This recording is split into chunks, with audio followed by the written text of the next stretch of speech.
Chapter 9. Dr. BAUERSTEIN. I had had no opportunity as yet of passing on Poirot's message to Lawrence, but now, as I strolled out on the lawn, still nursing a grudge against my friend's high-handedness, I saw Lawrence on the croquet lawn, aimlessly knocking a couple of very ancient balls about with a still more ancient mallet. It struck me that it would be a good opportunity to deliver my message. Otherwise, Poirot himself might relieve me of it. It was true that I did not quite gather its purport, but I flattered myself that by Lawrence's reply, and perhaps a little skilful cross-examination on my part, I should soon perceive its significance. Accordingly, I accosted him. "I've been looking for you," I remarked untruthfully. "Have you?" "Yes. The truth is, I've got a message for you, from Poirot." "Yes?" "Well, he told me to wait until I was alone with you," I said, dropping my voice significantly and watching him intently out of the corner of my eye. I've always been rather good at what is called, I believe, creating an atmosphere. Well? There was no change of expression in the dark, melancholic face. Had he any idea of what I was about to say? This is the message. I dropped my voice still lower. Find the extra coffee cup, and you can rest in peace. What on earth does he mean? Lawrence stared at me in quite unaffected astonishment. Oh, don't you know? Not in the least. Do you? I was compelled to shake my head. What extra coffee cup? What? I don't know. Well, he'd better ask Dorcas or one of the maids if he wants to know about coffee cups. It's their business, not mine. I don't know anything about the coffee cups, except that we've got some that are never used, which are a perfect dream. Old Worcester. You're not a connoisseur, are you, Hastings? I shook my head. Well, you miss a lot. A really perfect bit of old china. Oh, it's a pure delight to handle it, or even to look at it. Well, what am I to tell Poirot? Tell him I don't know what he's talking about. It's double Dutch to me. All right. I was moving off towards the house again when he suddenly called me back. I say, what was the end of that message? Say it over again, will you? Find the extra coffee cup, and you can rest in peace. Are you sure you don't know what it means? I asked him earnestly. He shook his head. No, he said musingly. I don't. I wish I did. The boom of the gong sounded from the house, and we went in together. Poirot had been asked by John to remain to lunch, and was already seated at the table. By tacit consent, all mention of the tragedy was barred. We conversed on the war and other outside topics, but after the cheese and biscuits had been handed round and Dorcas had left the room, Poirot suddenly leant forward to Mrs. Cavendish. Pardon me, madame, for recalling unpleasant memories, but I have a little idea. Poirot's little ideas were becoming a perfect byword. And would like to ask one or two questions. Of me? Certainly. You are too amiable, madame. What I want to ask is this. The door leading into Mrs. Inglethorpe's room, from that of Mademoiselle Cynthia, it was bolted, you say? Certainly it was bolted, replied Mary Cavendish, rather surprised. I said so at the inquest. Bolted? Yes. She looked perplexed. I mean, explained Poirot, you are sure it was bolted and not merely locked? Oh, I see what you mean. No, I don't know. I said bolted, meaning that it was fastened, and I could not open it, but I believe all the doors were found bolted on the inside. Still, as far as you are concerned, the door might equally well have been locked? Oh, yes. You yourself did not happen to notice, madame, when you entered Mrs. Inglethorpe's room, whether that door was bolted or not? I believe it was. But you did not see it? No, I never looked. But I did, interrupted Lawrence suddenly. I happened to notice that it was bolted. Ah, that settles it. And Poirot looked crestfallen. I couldn't help rejoicing that for once one of his little ideas had come to naught. After lunch, Poirot begged me to accompany him home. I consented rather stiffly. "You are annoyed, is it not so?" he asked anxiously as we walked through the park. "Not at all," I said coldly. "Oh, that is well. That lifts a great load from my mind." This was not quite what I had intended. I had hoped that he would have observed the stiffness of my manner. Still, the fervour of his words went towards the appeasing of my just displeasure. I thawed. "I gave Lawrence your message," I said. "Ah, and what did he say? He was entirely puzzled?" "Yes, I'm quite sure he had no idea of what you meant." I had expected Poirot to be disappointed, but to my surprise he replied that was as he had thought, and that he was very glad. My pride forbade me to ask any questions. Poirot switched off on another tack. "Mademoiselle Cynthia was not at lunch today. How was that?" She is at the hospital again. She resumed work today." "Ah, she is an industrious little demoiselle, and pretty too. She is like pictures I have seen in Italy. I would rather like to see that dispensary of hers. Do you think she would show it to me?" "Well, I'm sure she would be delighted. It's an interesting little place." "Does she go there every day?" She has all Wednesdays off, and comes back to lunch on Saturdays. Those are her only times off." "I will remember. Women are doing great work nowadays, and Mademoiselle Cynthia is clever. Oh, yes, she has brains, that little one." Yes. I believe she has passed quite a stiff exam." "Without doubt. After all, it is very responsible work. I suppose they have very strong poisons there?" "Oh, yes. Yes, she showed them to us. They're kept locked up in a little cupboard. I believe they have to be very careful. They always take out the key before leaving the room." "Indeed. It is near the window, this cupboard?" "No, right the other side of the room. Why?" Poirot shrugged his shoulders. "I wondered, that is all. Will you come in?" We had reached the cottage. "No, I think I'll be getting back. I shall go round the long way through the woods." The woods round Styles were very beautiful. After the walk across the open park, it was pleasant to saunter lazily through the cool glades. There was hardly a breath of wind. The very chirp of the birds was faint and subdued. I strolled on a little way and finally flung myself down at the foot of a grand old beech tree. My thoughts of mankind were kindly and charitable. I even forgave Poirot for his absurd secrecy. In fact, I was at peace with the world. Then I yawned. I thought about the crime, and it struck me as being very unreal and far off. I yawned again. Probably I thought it really never happened. Of course it was all a bad dream. The truth of the matter was that it was Lawrence who had murdered Alfred Inglethorpe with a croquet mallet. But it was absurd of John to make such a fuss about it and to go shouting out, "I tell you I won't have it." I woke up with a start. At once I realized I was in a very awkward predicament, for about 12 feet away from me John and Mary Cavendish were standing facing each other, and they were evidently quarrelling. And quite as evidently they were unaware of my vicinity, for before I could move or speak, John repeated the words which had aroused me from my dream. "I tell you, Mary, I won't have it." Mary's voice came, cool and liquid. "Have you any right to criticize my actions?" "It will be the talk of the village. My mother was only buried on Saturday, and here you are gadding about with the fellow." "Oh," she shrugged her shoulders. "If it is only village gossip that you mind." "But it isn't. I've had enough of the fellow hanging about. He's a Polish Jew, anyway." "A tinge of Jewish blood is not a bad thing. It leavens the—" she looked at him, "stolid stupidity of the ordinary Englishman."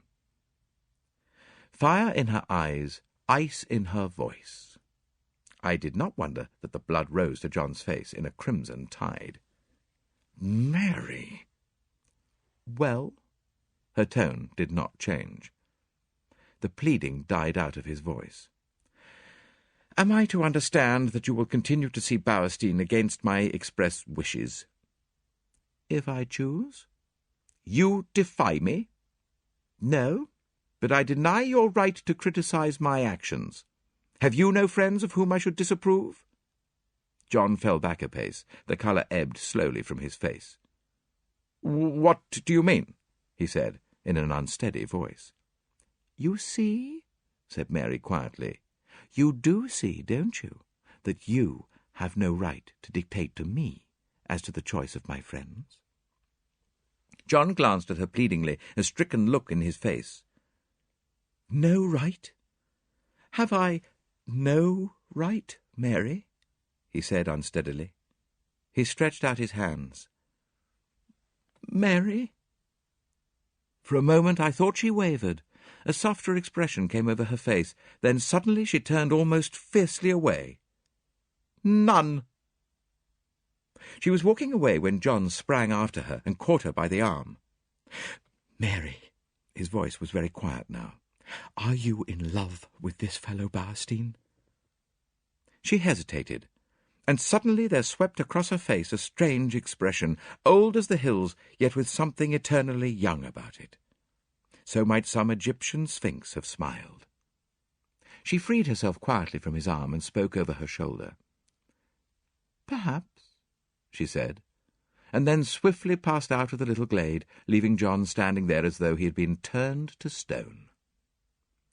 Rather ostentatiously, I stepped forward, crackling some dead branches with my feet as I did so. John turned. Luckily, he took it for granted that I had only just come upon the scene. "Hello, Hastings.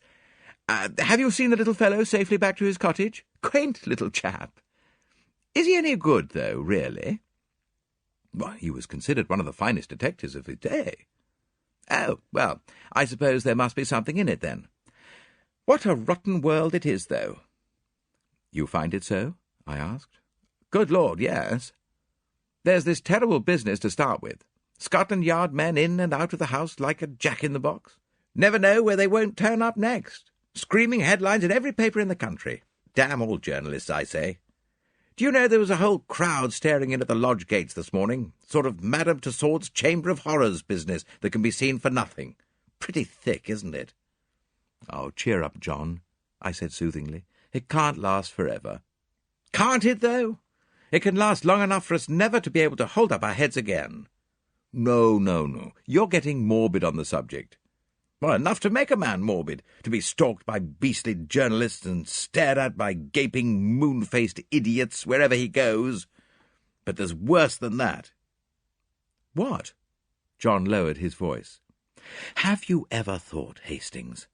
It's a nightmare to me. Who did it? I can't help feeling sometimes it must have been an accident, because who could have done it? Now Inglethorpe's out of the way, there's no one else. No one. I mean, except one of us." Yes, indeed. That was nightmare enough for any man. One of us. Yes, surely it must be so, unless... A new idea suggested itself to my mind. Rapidly I considered it. The light increased. Poirot's mysterious doings, his hints, they all fitted in. Fool that I was not to have thought of this possibility before, and what a relief for us all. "No, John," I said, "it isn't one of us. How could it be?" "I know, but still, who else is there?" "Can't you guess?" "No." I looked cautiously round and lowered my voice. "Dr. BAUERSTEIN," I whispered. "Impossible." "Not at all." "But what earthly interest could he have in my mother's death?" "Well, that I don't see," I confessed. "But I'll tell you this. Poirot thinks so." "Poirot, does he? How do you know?" I told him of Poirot's intense excitement on hearing that Dr. BAUERSTEIN had been at Styles on the fatal night, and added, "He said twice, 'That alters everything.' And I've been thinking, you know Inglethorpe said he had put down the coffee in the hall. Well, it was just then that BAUERSTEIN arrived. Isn't it possible that as Inglethorpe brought him through the hall, the doctor dropped something into the coffee in passing?" Said John. "It would have been very risky." "Yes, but it was possible." "And then, well, how could he know it was her coffee?"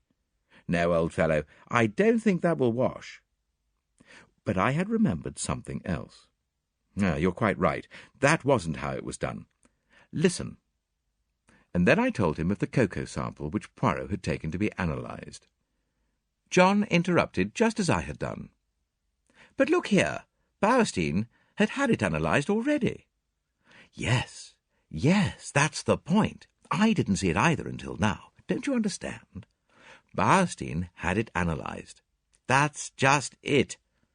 If BAUERSTEIN's the murderer, nothing could be simpler than for him to substitute some ordinary cocoa for his sample and send that to be tested. And of course they would find no strychnine. But no one would dream of suspecting BAUERSTEIN or think of taking another sample, except Poirot, I added with belated recognition. Yes, but what about the bitter taste that cocoa won't disguise? Well, we've only his word for that. And there are other possibilities. He's admittedly one of the world's greatest toxicologists. One of the world's greatest what? Say it again. Well, he knows more about poisons than almost anybody, I explained. Well, my idea is that perhaps he's found some way of making strychnine tasteless. Or it may not have been strychnine at all, but some obscure drug no one has ever heard of, which produces much the same symptoms. Yes, that might be, said John. But look here, how could he have got at the cocoa? That wasn't downstairs. No, it wasn't, I admitted reluctantly. And then, suddenly, a dreadful possibility flashed through my mind. I hoped and prayed it would not occur to John also. I glanced sideways at him. He was frowning perplexedly, and I drew a deep breath of relief, for the terrible thought that had flashed across my mind was this, that Dr. BAUERSTEIN might have had an accomplice. Yet surely it could not be. Surely no woman as beautiful as Mary Cavendish could be a murderess. Yet beautiful women had been known to poison. And suddenly I remembered that first conversation at tea on the day of my arrival, and the gleam in her eyes as she had said that poison was a woman's weapon. How agitated she had been on that fatal Tuesday evening! Had Mrs. Inglethorpe discovered something between her and BAUERSTEIN and threatened to tell her husband? Was it to stop that denunciation that the crime had been committed? Then I remembered that enigmatical conversation between Poirot and Evelyn Howard. Was this what they had meant? Was this the monstrous possibility that Evelyn had tried not to believe? Yes, it all fitted in. No wonder Miss Howard had suggested hushing it up. Now I understood that unfinished sentence of hers, Emily herself, and in my heart I agreed with her. Would not Mrs. Inglethorpe have preferred to go unavenged rather than have such terrible dishonour fall upon the name of Cavendish? There's another thing, said John suddenly, and the unexpected sound of his voice made me start guiltily. Something which makes me doubt if what you say can be true. Oh, what's that? I asked, thankful that he had gone away from the subject of how the poison could have been introduced into the cocoa. Why, the fact that BAUERSTEIN demanded a post-mortem. He needn't have done so. Little Wilkins would have been quite content to let it go at heart disease. Yes, I said doubtfully. But we don't know. Perhaps he thought it safer in the long run. Someone might have talked afterwards. Then the Home Office might have ordered exhumation. The whole thing would have come out then, and he would have been in an awkward position, for no one would have believed that a man of his reputation could have been deceived into calling it heart disease. Yes, that's possible, admitted John. Still, he added, I am blessed if I can see what his motive could have been. I trembled. Look here, I said, I may be altogether wrong. And remember, all this is in confidence. Oh, of course. Yes, that goes without saying. We had walked as we talked, and now we passed through the little gate into the garden. Voices rose near at hand, for tea was spread out under the sycamore tree, as it had been on the day of my arrival. Cynthia was back from the hospital, and I placed my chair beside her and told her of Poirot's wish to visit the dispensary. Of course! I'd love him to see it. He'd better come to tea there one day. I must fix it up with him. He's such a dear little man. Oh, but he is funny. He made me take the brooch out of my tie the other day and put it in again. because he said it wasn't straight." I laughed. "It's quite a mania with him." "Yes, isn't it?" We were silent for a minute or two, and then, glancing in the direction of Mary Cavendish and dropping her voice, Cynthia said, "Mr. Hastings?" "Yes?" "After tea, I want to talk to you." Her glance at Mary had set me thinking. I fancied that between these two there existed very little sympathy. For the first time it occurred to me to wonder about the girl's future. Mrs. Inglethorpe had made no provision of any kind for her, but I imagined that John and Mary would probably insist on her making her home with them, at any rate until the end of the war. John, I knew, was very fond of her, and would be sorry to let her go. John, who had gone into the house, now reappeared. His good-natured face wore an unaccustomed frown of anger. "Confound those detectives! I can't think what they're after. They've been in every room in the house, turning things inside out and upside down. It really is too bad. I suppose they took advantage of our all being out. I shall go for that fellow Jap when I next see him." "Lot of Paul Pry's," grunted Miss Howard. Lawrence opined that they had to make a show of doing something. Mary Cavendish said nothing.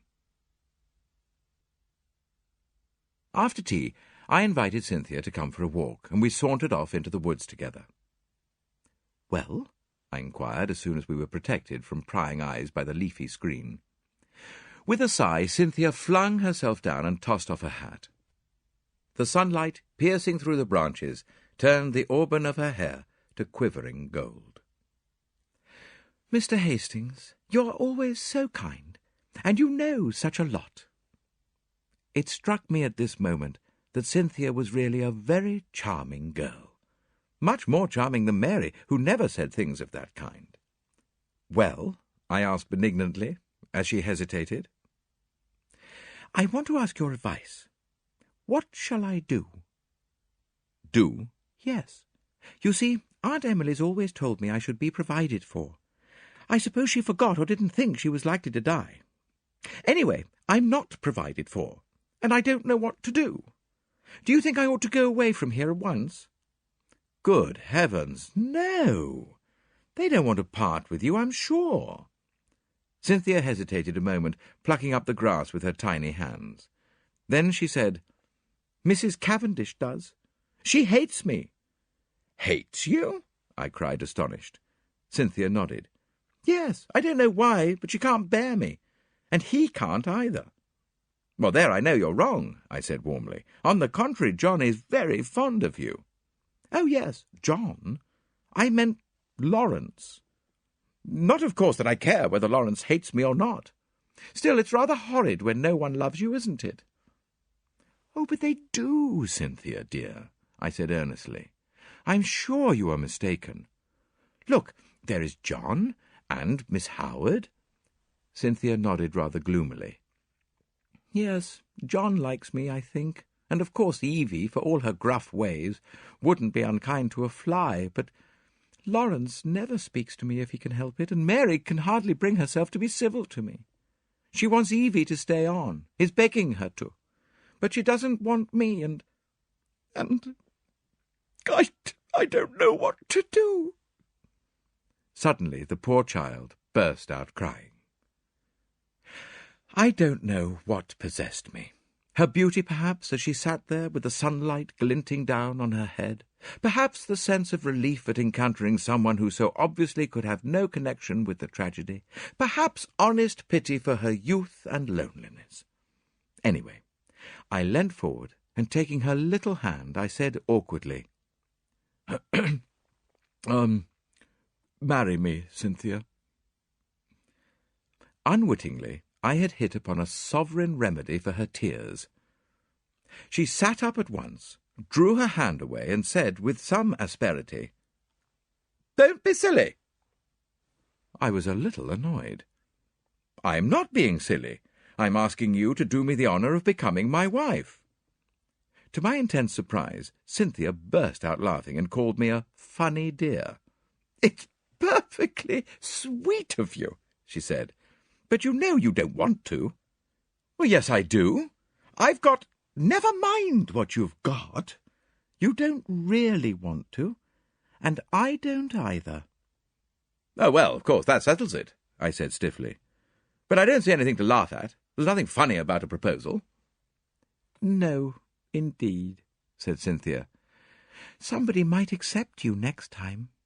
Goodbye. You've cheered me up very much." And with a final uncontrollable burst of merriment she vanished through the trees. Thinking over the interview, it struck me as being profoundly unsatisfactory. It occurred to me suddenly that I would go down to the village and look up BAUERSTEIN. Somebody ought to be keeping an eye on the fellow. At the same time, it would be wise to allay any suspicions he might have as to his being suspected. I remembered how Poirot had relied on my diplomacy. Accordingly, I went to the little house with the apartments card inserted in the window, where I knew he lodged, and tapped on the door. An old woman came and opened it. "Good afternoon," I said pleasantly. "Is Dr. BAUERSTEIN in?" She stared at me. "Haven't you heard?" "Heard what?" "About him. "What about him?" He's took." "Took? Dead?" "No, took by the police." "By the police?" I gasped. "Do you mean they've arrested him?" "Yes, that's it. And—" I waited to hear no more, but tore up the village to find Poirot.